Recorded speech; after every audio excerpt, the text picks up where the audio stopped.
नमस्कार दोस्तों, वेदांत क्लासेज के यूट्यूब चैनल पर आपका हार्दिक स्वागत, अभिनंदन। साथियों, आज हम उस विषय के ऊपर चर्चा करने की तरफ जा रहे हैं जिससे सामान्यतः विद्यार्थियों को डर लगता है। पहली बात तो इस विषय का नाम है साइकोलॉजी। और साइकोलॉजी बहुत ही सरल विषय, कठिन विषय नहीं है। सामान्यतः क्या होता है, इसको हम बचपन से पढ़ते हुए नहीं आते हैं। कुछ विद्यार्थी इसको 11वीं 12वीं में भी नहीं लेते हैं। बीएड या ये जो बीएसटी करते हैं उस दौरान आप इसको देखते हैं कि साइकोलॉजी भी कोई सब्जेक्ट होता है। या फिर उसके बाद में आप देखते हैं, जैसे अगर first grade, second grade, third grade, writ की आप तैयारी करते हैं तो उस दौरान आप इस विषय के बारे में सुनते हैं और देखते हैं।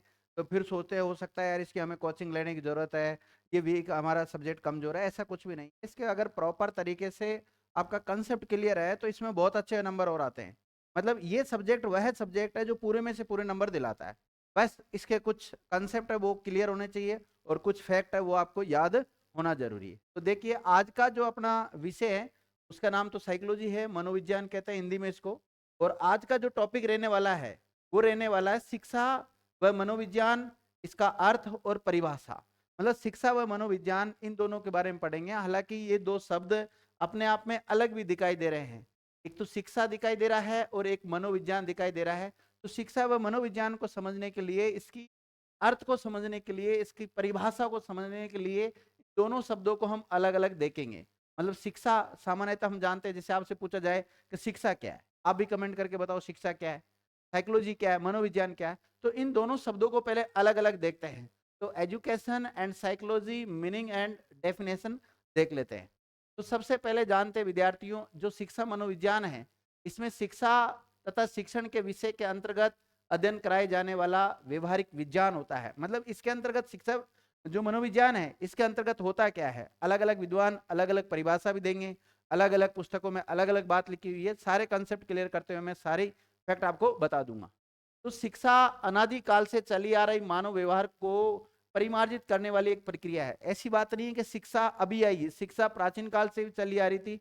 बहुत प्राचीन समय से, जिसका अनादिकाल यानी कि जिसका कोई काल का पता नहीं है कि कब से ये शिक्षा प्रारंभ हो गई थी। क्योंकि सिंधु घाटी सभ्यता के दौरान भी आपने देखा होगा, उस समय भी लोग पढ़ना लिखना जानते थे। हालांकि उस लिपि को पढ़ा नहीं गया है, वो बात एक अलग है, ठीक है।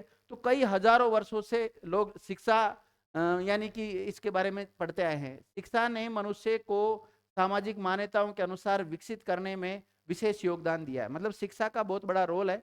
इसी प्रकार शिक्षा चूंकि मानव व्यवहार के परिमार्जन का सशक्त अंग है, अतः मनोविज्ञान में इसका सीधा संबंध है। अब देखते हैं शिक्षा। मनोविज्ञान को समझने के लिए पहले शिक्षा यानी कि एजुकेशन और साइकोलॉजी यानी मनोविज्ञान, दोनों शब्दों को समझना होगा। दो शब्द है, इनको स्पष्ट रूप से समझना होगा कि शिक्षा का मतलब क्या है और मनोविज्ञान का मतलब क्या है, जब जाके शिक्षा मनोविज्ञान को समझेंगे। क्योंकि हमारे सिलेबस में दिया हुआ है शिक्षा मनोविज्ञान, तो शिक्षा मनोविज्ञान को समझने के लिए दोनों शब्दों को समझना अति आवश्यक होता है। सबसे पहले जानते हैं शिक्षा का जो आधुनिक अर्थ है, मॉडर्न मीनिंग ऑफ एजुकेशन क्या है, इसको जान लेते हैं। तो देखिए, शिक्षा शब्द को लेकर आज भी एक मतता नहीं है। शिक्षा शब्द का अर्थ क्या है, इस बात को लेकर विद्वानों में बहुत ज्यादा मतभेद है। एक विद्वान अलग बात कहता है तो दूसरी अलग बात कह देता है। तो जब विद्वानों में मतभेद बहुत ज्यादा है, फिर भी हम लास्ट में किसी न किसी एक निष्कर्ष पे पहुंचेंगे। उस निष्कर्ष के बारे में हम चर्चा करेंगे। जैसे अगर बात करें, स्कूल में पठन पाठन को ही शिक्षा का वास्तविक रूप माना जाता है। स्कूल में किसको मानते हैं, शिक्षा, पढ़ना और पढ़ाना, इसको क्या मानते हैं, पठन पाठन को क्या मान लेते हैं, शिक्षा मान लेते हैं। लेकिन वास्तव में ऐसा नहीं है, केवल शिक्षा उसको नहीं कहते हैं। अगर बात करें मोहनदास करमचंद गांधी, इन्होंने क्या कहा, विद्यार्थी महात्मा गांधी जी ने क्या कहा था कि शिक्षा को सर्वांगीण विकास की प्रक्रिया माना है। मतलब एक व्यक्ति का जो सर्वांगीण विकास होता है उसमें अहम रोल किसने माना है, महात्मा गांधी ने माना है। इन्होंने कहा है कि व्यक्ति के शारीरिक, आत्मा और मस्तिष्क के विकास में शिक्षा बहुत इंपॉर्टेंट है।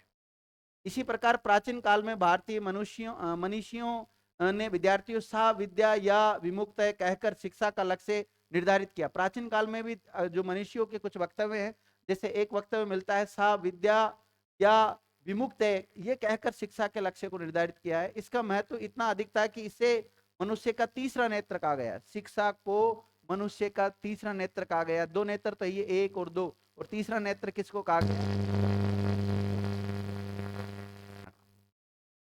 तो तीसरा नेत्र किसको कहा गया है, शिक्षा को कहा गया है। और इसके बारे में क्या कहा गया है, देखो, ज्ञानम मनुजस्य तृतीय नेत्रम, क्या कहा गया है? तृतीय नेत्रम कहा गया विद्यार्थियों। इसी प्रकार अगर बात करें, अब देखो हम दो शब्दों के बारे में सीखने की तरफ जा रहे हैं, एक तो शिक्षा और एक मनोविज्ञान। अब जो शिक्षा शब्द है, इस शिक्षा शब्द के बारे में जानते हैं कि शिक्षा शब्द संस्कृत की सिक्स धातु से बना है। संस्कृत की सिक्स धातु से बना है। जैसे ये सिक्स शब्द है, इसमें अक प्रत्यय जोड़ा है। कौन सा? अक प्रत्यय जोड़ने से क्या, सॉरी, एक सिक्स में आ जुड़ा है। क्या जुड़ा है? आ। जब जाके क्या बना है? शिक्षा बना है। और इस सिक्स शब्द का अर्थ देखें तो इसका अर्थ क्या होता है? सीखना। सिक्स शब्द का अगर हिंदी में अर्थ निकालें तो क्या होता है? सीखना होता है। सीखने की प्रक्रिया शिक्षक, छात्र और पाठ्यक्रम के द्वारा संपादित होती है। सीखा कब जाता है? शिक्षक का भी उसमें रोल होता है, स्टूडेंट का भी उसमें अहम रोल होता है, और जो सिलेबस है, जो पाठ्यक्रम है, जो सब्जेक्ट आप पढ़ रहे हैं, उसका भी रोल होता है। अंग्रेजी भाषा का जो एजुकेशन शब्द है, जो कि लैटिन भाषा के एडुकेयर या एडुसियर से बना है, जिसका अर्थ नेतृत्व देना होता है या बाहर लाना होता है। देखिए, जो शिक्षा शब्द है उसको इंग्लिश में क्या बोलते हैं? एजुकेशन बोलते हैं। और एजुकेशन जो शब्द है, ये बना किससे है? लैटिन भाषा का एक शब्द है एडुकेयर। क्या? एडुकेयर। कई जगह एडुसियर मिलता है विद्यार्थियों। तो इसका, लेकिन इसका जो एडुकेयर का अर्थ क्या है? इसका मतलब नेतृत्व देना या फिर बाहर लाना। तो इसका अर्थ का भी पता होना चाहिए कि शिक्षा को इंग्लिश में क्या कहते हैं? एजुकेशन। एजुकेशन कौन सी भाषा के शब्द से बना है? तो लैटिन भाषा के एडुकेयर या एडुसियर से बना है। जिसका अर्थ क्या है? तो बाहर लाना एक तो इसका अर्थ होता है, या फिर नेतृत्व देना इसका अर्थ होता है। आगे जानते हैं। और आधुनिक समय में शिक्षा शब्द का प्रयोग अनेक अर्थों में किया जाता है, और इसके बारे में अलग अलग विद्वानों ने अलग अलग बातें बताई है। उसमें एक विद्वान है जिनका नाम है डगलस एम हॉलैंड ने क्या लिखा है शिक्षा के बारे में? कि शिक्षा जो शब्द है, इसका प्रयोग उन सब परिवर्तनों को व्यक्त करने के लिए किया जाता है जो एक व्यक्ति में उसके जीवन काल में होते हैं। तो इस प्रकार की एक डेफिनेशन देकर ये पूछा जा सकता है कि भाई ये बात किसने बोली है। इसी प्रकार जो डॉक्टर सर्वपल्ली राधाकृष्णन है, उन्होंने क्या लिखा शिक्षा के बारे में? कि शिक्षा को मनुष्य और समाज का निर्माण करना चाहिए। इस कार्य के लिए बिना शिक्षा अनुर्वर और अपूर्ण है। तो इस प्रकार की बात बोली है एस राधाकृष्णन जी ने। आगे और जानते हैं कि शिक्षा की जो आधुनिक परिभाषाएं हैं, जो मॉडर्न डेफिनेशन ऑफ एजुकेशन है विद्यार्थियों, वो कौन कौन सी है, इनको हम जानते हैं। आधुनिक परिभाषा जानने से पहले मैं बता देता हूँ, प्राचीन काल में जो प्लेटो हुए हैं, इन्होंने शिक्षा को शारीरिक, मानसिक और बौद्धिक विकास की प्रक्रिया माना है। तो प्लेटो ने क्या माना? शिक्षा को शारीरिक, मानसिक और बौद्धिक विकास की प्रक्रिया माना है। प्राचीन काल में शिक्षा की परिभाषा तथा व्याख्या विद्वानों ने अपने अपने तरीके से दी थी।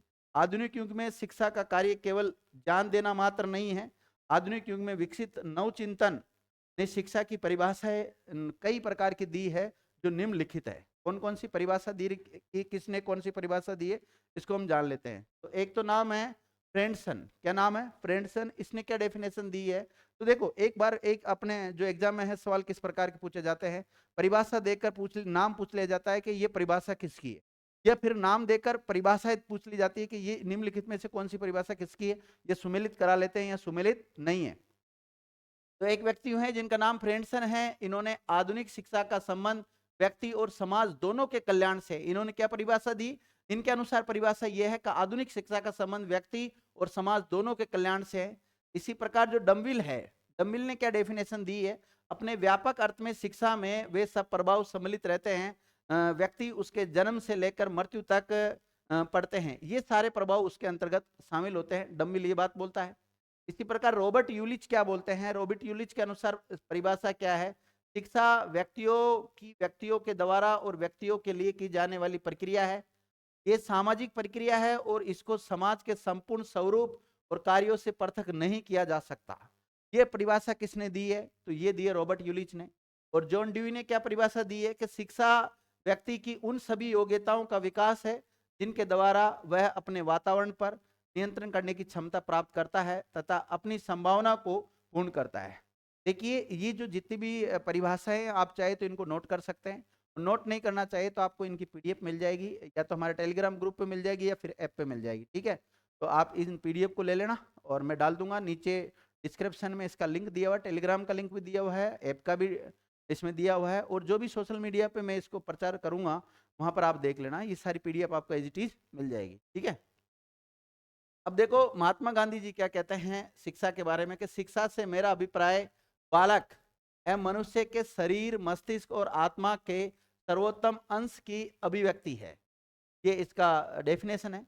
इसी प्रकार मनोविज्ञान का जो जन्म है, बर्थ ऑफ साइकोलॉजी है, इसको अब जान लेते हैं। देखो शिक्षा के बारे में तो हमने जान लिया, अब जानेंगे हम साइकोलॉजी के बारे में, मनोविज्ञान के बारे में।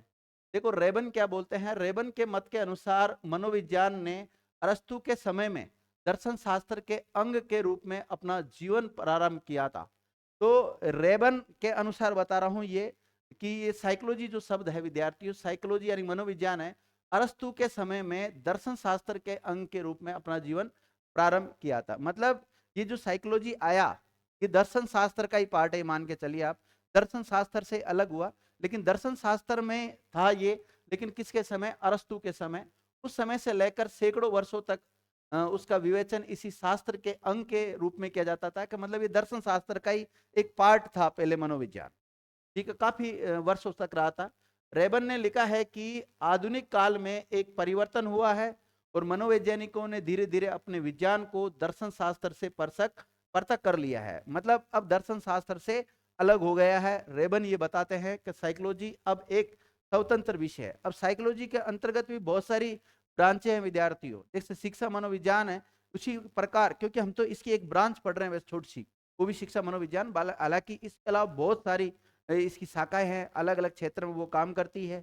लेकिन अभी एज ए शिक्षक भर्ती के लिए जो जरूरत है हमें, वो किसकी है, शिक्षा मनोविज्ञान की है। तो शिक्षा मनोविज्ञान के बारे में हम पढ़ेंगे। इसके अलावा जो भी टॉपिक्स आपके सिलेबस के अकॉर्डिंग दिए गए हैं, उन सभी टॉपिक्स के ऊपर हम चर्चा करेंगे। ठीक, देखो विद्यार्थियों एक नोट डाल के लिखा हुआ है कि साइकोलॉजी शब्द का सबसे पहले प्रयोग किसने किया, रुडोल्फ गॉइकन ने किया। ये एक ग्रीक वैज्ञानिक है, इन्होंने किया था। और मनोविज्ञान सबसे पहले दर्शन शास्त्र की एक शाखा के रूप में उत्पन्न हुआ, ये बात तो मैंने बताई दी आपको। इसे दर्शन शास्त्र की विशेष शाखा यानी कि मानसिक दर्शन शास्त्र के रूप में माना जाता है। देखो ये विद्यार्थियों जब साइकोलॉजी में था तो उस मतलब साइकोलॉजी दर्शन शास्त्र के भीतर था, उस समय इसको एक दर्शन शास्त्र की स्पेशल ब्रांच थी, के अंतर्गत रखा जाता था। और वो किससे रिलेटेड थी, मानसिक दर्शन शास्त्र से संबंधित थी। ठीक है, मनोविज्ञान के अर्थ में किस प्रकार परिवर्तन हुआ, कभी इसको आत्मा का विज्ञान कहा गया, तो कभी इसको चेतना का विज्ञान कहा गया, कभी इसको व्यवहार का विज्ञान कहा गया, कभी इसको मन मस्तिष्क का विज्ञान कहा गया। तो इसके अलग अलग 4 चरण देखेंगे हम, 4 चरणों को क्रमबद्ध तरीके से देखने वाले हैं।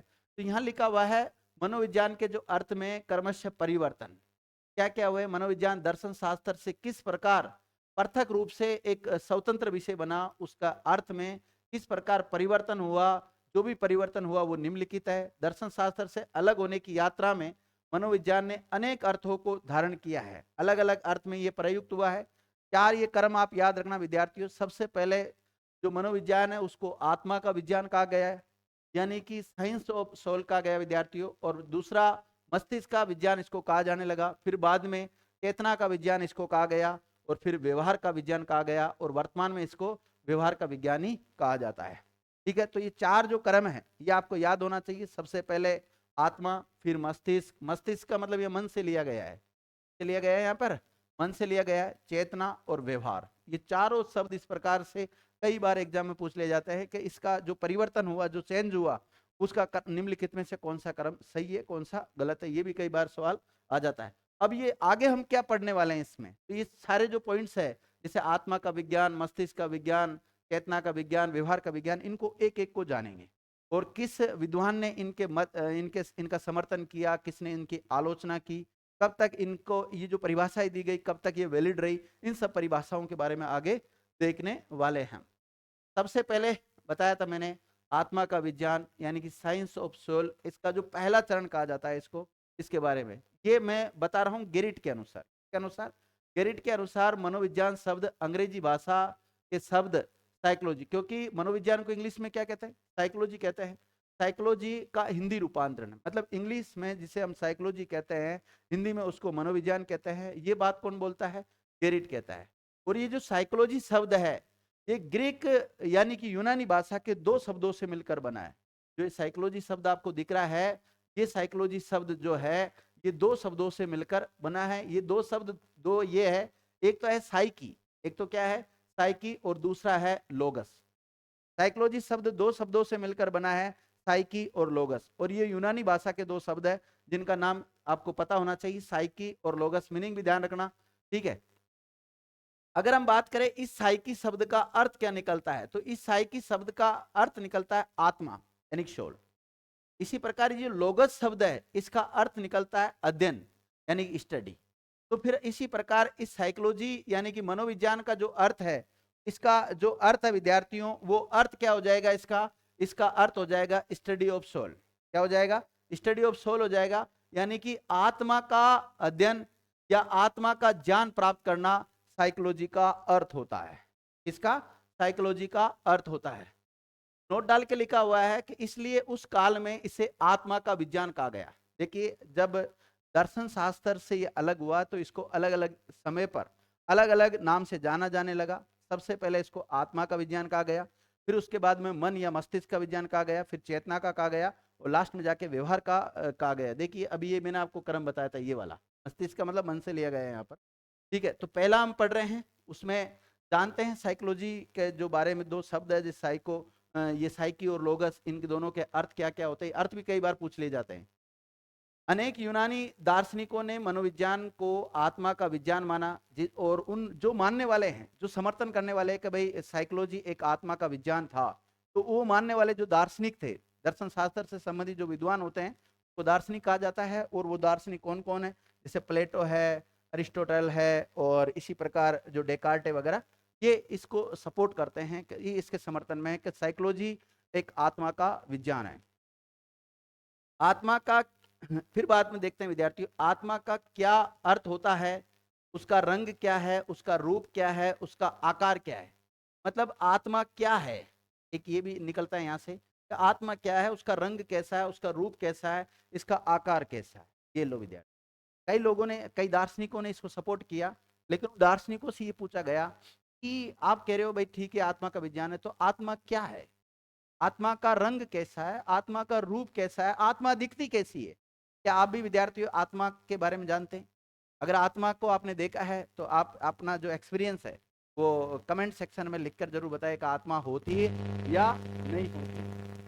तो देखिए साथियों, इन्होंने कहा कि भाई इसका रंग रूप कैसा है, इसका आकार कैसा है, और आत्मा की व्याख्या उसके अस्तित्व और प्रामाणिकता का उत्तर न देने के कारण इस परिभाषा को अस्वीकार कर दिया। मतलब इसका कोई प्रमाण नहीं मिला, इसका कोई राइट आंसर नहीं मिलने की वजह से जो आलोचक थे उन्होंने इसकी आलोचना की, और लास्ट में जाके 16वीं शताब्दी के आसपास इसको विद्यार्थियों क्या किया गया, आत्मा का विज्ञान स्वीकार नहीं किया गया, इस परिभाषा को अस्वीकार कर दिया गया। तो आगे शायद नोट डाल के मैंने लिख भी रखा होगा, जो प्रथम अवस्था थी आत्मा का विज्ञान वाली, इस मनोविज्ञान मतलब ये 16वीं शताब्दी के अंत में ये परिभाषा अमान्य हो। ठीक है, ये थोड़ा सा नोट याद रखना कि भाई कब से कब तक इसको मान्य रखा था। दूसरा इसका चरण आता है, इसका जो दर्शन शास्त्र से एक साइकोलॉजी सब्जेक्ट बना, उसमें दूसरा चरण आता है मस्तिष्क का विज्ञान। कौन सा आता है? मस्तिष्क का विज्ञान आता है विद्यार्थियों, यानी कि साइकोलॉजी साइंस ऑफ माइंड है।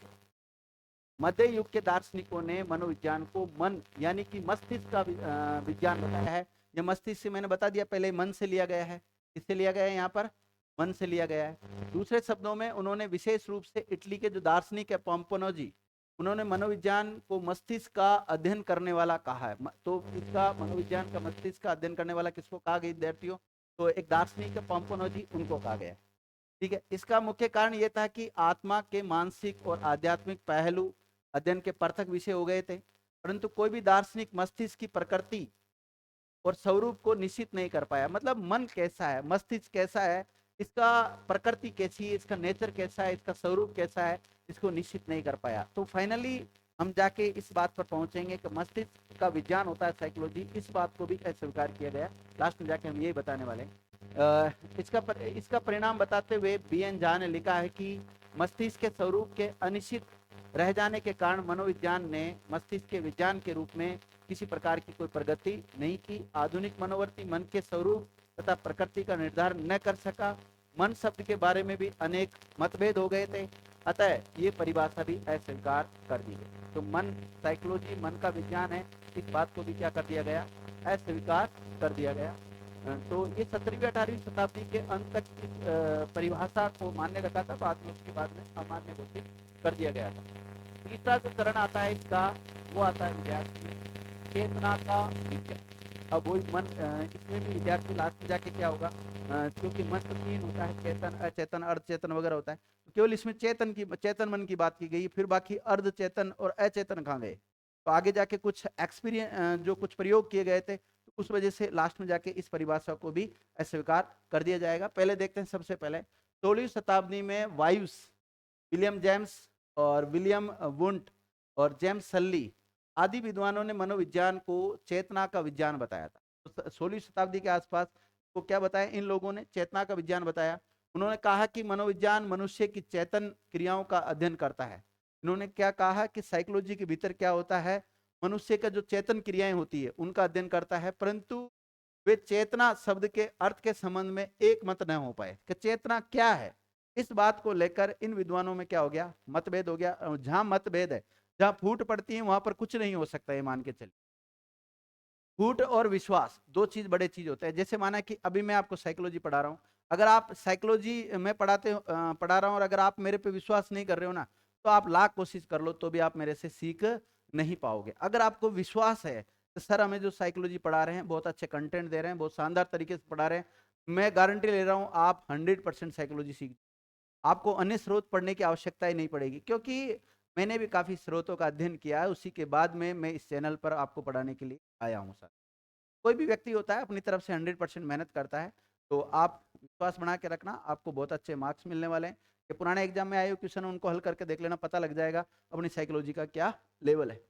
आगे देखते हैं, दूसरे चेतन मन के अलावा अचेतन मन भी होता है, अर्धचेतन मन भी होता है, जो मनुष्य की क्रियाओं को प्रभावित करते हैं। मनुष्य की क्रियाओं को प्रभावित चेतन, अचेतन, अर्ध चेतन, ये सारी जो अवस्थाएं हैं मन की, ये प्रभावित करती है। तो इसमें केवल चेतन मन की बात की गई, दो की बात नहीं की गई, फिर मामला गड़बड़ हो जाएगा। परिणाम स्वरूप मनोविज्ञान का अर्थ सीमित होने के कारण सर्वमान्य न हो सके। मतलब ये जो मनोविज्ञान चेतना का विज्ञान है, ये जो परिभाषा है इसको सभी लोगों ने मान्य नहीं किया। नोट डाल के लिखा हुआ है कि विलियम जेम्स मनोविज्ञान की चेतना के स्वरूप को स्वीकार करता है, तथा उसने कहा कि मनोविज्ञान की सर्वोत्तम परिभाषा यह है कि चेतना की विभिन्न अवस्थाओं का वर्णन एवं व्याख्या करता है।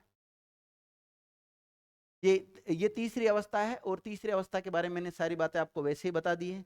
अब चौथी अवस्था है व्यवहार का विज्ञान, और इसको वर्तमान में भी स्वीकार किया जाता है। इसकी शुरुआत 20वीं शताब्दी के आसपास मानी जाती है। दूसरे शब्दों में कहें कि इस शताब्दी में मनोविज्ञान को व्यवहार का निश्चित विज्ञान माना जाता है। इस संबंध में प्रमुख लेखकों के विचार निम्नलिखित है। जैसे वॉटसन के विचार क्या है, मनोविज्ञान व्यवहार का एक निश्चित विज्ञान है, यानी कि psychology is the positive science of behaviour. इसी प्रकार जो वुडवर्थ है उसने भी अपनी क्या डेफिनेशन दी है, मतलब इसके बारे में क्या विचार अपने लिखे हैं कि मनोविज्ञान वातावरण के संबंध में व्यक्ति की क्रियाओं का वैज्ञानिक अध्ययन है। तो वुडवर्थ ने क्या कहा, वॉटसन ने क्या कहा, ये परिभाषा भी आपको याद होनी चाहिए। और स्किनर क्या बोलते हैं, मनोविज्ञान जीवन की सभी प्रकार की परिस्थितियों में प्राणी की प्रक्रियाओं का अध्ययन करता है। प्रक्रियाओं अथवा व्यवहार का तात्पर्य है प्राणी की सब प्रकार की गतिविधियां, समायोजन और क्रियाएं एवं अभिव्यक्तियों से। वॉटसन ने क्या बोला है, वॉटसन ने मनोविज्ञान को व्यवहार का विज्ञान कहा है। उसने मनोविज्ञान को वस्तुपरक बनाने के लिए उत्तेजक यानी कि स्टिमुलस, प्राणी तथा अनुक्रिया यानी कि रेस्पॉन्स पर बल दिया है।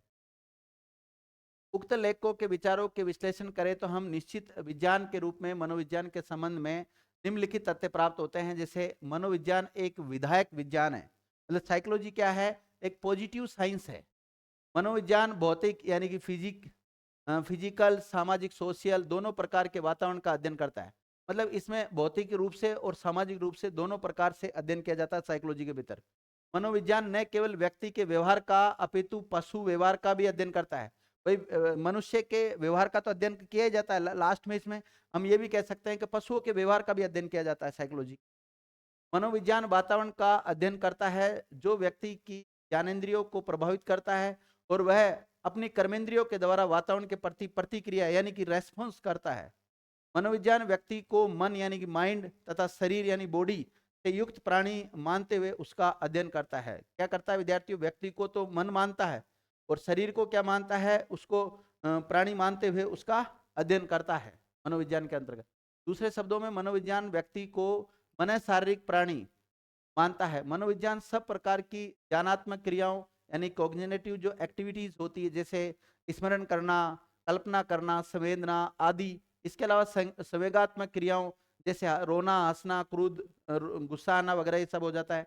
क्रियात्मक क्रियाओं जैसे बोलना, चलना, फिरना आदि, इन सब का अध्ययन किया जाता है। मतलब इसमें सभी प्रकार की क्रियाओं का अध्ययन किया जाता है और ये चौथा चरण था विद्यार्थियों, और इसको आज सभी विद्वान स्वीकार करते हैं। उल्लेखित तथ्यों जो ये सभी जिन विद्वानों ने अपनी अपनी परिभाषाएं दी उनके अनुसार वुडवर्थ के शब्दों में इस निष्कर्ष पर पहुंचते हैं कि सबसे पहले मनोविज्ञान ने अपनी आत्मा का त्याग किया। देखिए वुडवर्थ ने क्या कहा है, ये जो चार चरण आए हैं, चार चरण कौन सा? सबसे पहले आत्मा का आया, फिर उसके बाद में कौन सा आया विद्यार्थियों? तो मन मस्तिष्क का आया, फिर मन या मस्तिष्क का आया, और तीसरा चेतना का आया, चौथा व्यवहार का। तो सबसे पहले आत्मा, इसने साइकोलॉजी ने क्या किया? अपनी आत्मा का त्याग किया, फिर उसने अपने मन या मस्तिष्क का त्याग किया, उसके बाद उसने चेतना का त्याग किया, और अब व्यवहार की विधि को स्वीकार करता है। ये वुडवर्थ के शब्दों में है, वुडवर्थ ने लिखी ये बात। कि वुडवर्थ ने क्या कहा इस परिवर्तन के बारे में, तो इसको आप थोड़ा देख लेना। इसी प्रकार मनोविज्ञान की कुछ परिभाषाएं हैं। डेफिनेशन ऑफ साइकोलॉजी, मनोविज्ञान की कुछ परिभाषाएं दे रखी है, उनको हम देख लेते हैं। क्योंकि मनोविज्ञान की विकास की लंबी यात्रा के दौरान मनोवैज्ञानिकों और मनुष्यों ने चिंतन मनन किया है और मनोविज्ञान के स्वरूप को निर्धारित किया है। इसकी कुछ परिभाषा है। एक तरफ तो जिसने जो परिभाषा दी है वो लिखा हुआ है, एक दूसरी तरफ लिखा है उसने क्या डेफिनेशन उसकी दी है। स्किनर क्या डेफिनेशन देते हैं साइकोलॉजी की? कि मनोविज्ञान व्यवहार और अनुभव का विज्ञान है। क्या है विद्यार्थियों? मनोविज्ञान व्यवहार और अनुभव का विज्ञान है। इस पॉइंट को ध्यान रखना। देखिए psychology is the science of behaviour and experience. इसी प्रकार वुडवर्थ क्या डेफिनेशन देता है? बाय लैंग्वेज दे रखा है, आप देख लेना, जो इंग्लिश मीडियम वाले विद्यार्थी वो भी आसानी से समझ लेंगे। तो अगर आपको इसकी पीडीएफ चाहिए तो मैंने बता दिया पीडीएफ प्राप्त करने का तरीका। तो वुडवर्थ की बात करें विद्यार्थियों, तो सबसे पहले मनोविज्ञान ने अपनी आत्मा का त्याग किया, ये बात तो मैंने बताई दी थी। इसके अलावा एक बात और बोली इन्होंने कि मनोविज्ञान वातावरण के संबंध में व्यक्तियों की क्रियाओं का वैज्ञानिक अध्ययन है। तो देखो अब ये परिभाषा के बारे में तो मैं कुछ नहीं समझा सकता आपको, परिभाषा के बारे में तो आपको याद करना ही पड़ेगा, क्योंकि साइकोलॉजी में जितनी परिभाषाएं और जितनी पुस्तकों के और लेखकों के नाम आप याद कर लोगे उतनी सरल साइकोलॉजी हो जाएगी। फिर तो थोड़ा ये जितने भी फैक्ट है वो आपको रटने पड़ेंगे, मैं तो ये कह सकता हूँ। हालांकि रटना तो नहीं चाहिए, समझने की कोशिश ही करना चाहिए, लेकिन जहां रटने की जरूरत पड़े वहां रट भी लेना चाहिए। व्यवहारिक ज्ञान के अकॉर्डिंग मैं आपको बता, ठीक है? तो आप कोशिश करना, किताबों को भी रट लो, किस किस ने कौन सी किताबें लिखी वो भी आपको याद होना चाहिए। वॉटसन ने क्या कहा है, परिभाषा दी है? मनोविज्ञान व्यवहार का सकारात्मक विज्ञान है, व्यवहार का निश्चित विज्ञान है। और जो पिल्सबरी है वो क्या डेफिनेशन देते हैं कि मनोविज्ञान की सर्वोत्तम परिभाषा मानव व्यवहार के विज्ञान के रूप में दी जाती है। अब देखो आपके एग्जाम में किस प्रकार आएगा कि एक तरफ तो माना कि ये जितने भी परिभाषा देने वाले इनका नाम, एक तरफ इनकी परिभाषा कौन सा सुमेलित है कौन सा नहीं है, और या फिर डायरेक्ट भी पूछा जा सकता है। जैसे आपको दे दिया जाए मनोविज्ञान एक विज्ञान है जिसका उद्देश्य सभी प्रकार से किसी प्राणी के व्यवहार को नियंत्रण करने और उसे अच्छी तरह समझने में सहायता प्रदान करता है। चार विकल्प दे रखे हैं, जैसे वॉटसन, पिल्सबरी, मैकडूगल और एल मन। तो विद्यार्थियों इसके अनुसार हम देखें तो मैकडूगल इसका राइट आंसर चला जाएगा। तो एल मन ने क्या परिभाषा दी है? तो मनोविज्ञान का संबंध व्यवहार की वैज्ञानिक छानबीन यानी खोज से है। इसी प्रकार करो ने क्या डेफिनेशन दी है इसकी? तो मनोविज्ञान मानव व्यवहार, मानव संबंधों का अध्ययन है। और कॉल्सनिक मनोविज्ञान की क्या परिभाषा देते हैं कि मनोविज्ञान मानव व्यवहार का अध्ययन है। और एटकिंसन क्या बोलते हैं? मनोविज्ञान व्यवहार तथा मानसिक क्रियाओं का वैज्ञानिक अध्ययन है। जेम्स ने इसकी क्या डेफिनेशन दी है मनोविज्ञान की? तो देख लीजिए, मनोविज्ञान की सर्वोत्तम परिभाषा चेतना के वर्णन तथा व्याख्या के रूप में की जा सकती है। ये इसकी परिभाषा है। आगे वुडवर्थ देते हैं कि मनोविज्ञान वातावरण के संबंध में व्यक्ति के क्रियाकलापों का वैज्ञानिक अध्ययन है। एरिसन और अन्य ने क्या डेफिनेशन दी है कि मनोविज्ञान का संबंध प्रत्यक्ष मानव व्यवहार से है, प्रत्यक्ष मानव व्यवहार से है। और बोरिंग और लेगफेल्ड क्या डेफिनेशन देते हैं? मनोविज्ञान मानव प्रकृति का अध्ययन है। का मानव प्रकृति का अध्ययन है। इसी प्रकार वॉरेन ने इसकी क्या परिभाषा दी है, तो वॉरेन ने दी है तो मनोविज्ञान जीवधारी और वातावरण की पारस्परिक अंतःक्रिया से संबंधित है। मॉर्गन इसकी क्या डेफिनेशन देते हैं, वो देते हैं मनोविज्ञान मानव और पशु व्यवहार का विज्ञान है। इसी प्रकार ये मन वाली तो मैंने बताई दी थी, अभी आपको वापिस बता देता हूँ। आधुनिक मनोविज्ञान का संबंध व्यवहार की वैज्ञानिक खोज से है। ये अभी आया था ना, ये मन वाला,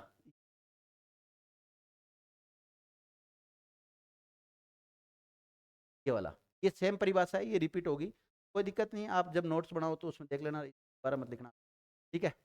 और लास्ट में अगर हम देखें इन सभी परिभाषाओं का निष्कर्ष क्या निकलता है उसको जान लेते हैं।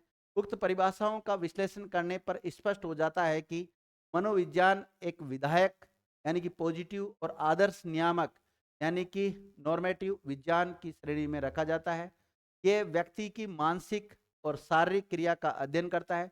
मतलब साइकोलॉजी के भीतर व्यक्ति के बारे में के मानसिक और शारीरिक दोनों पहलुओं को देखा जाता है। मानसिक क्रिया अनुभूति जन्य है और शारीरिक क्रिया व्यवहार जन्य है। कोई भी व्यक्ति किस प्रकार का व्यवहार करता है उसकी साइकोलॉजी को से भी हम उसको पढ़ सकते हैं, ठीक है। और उसका मन में क्या चल रहा है उसको भी अनुभूति जन्य भी है।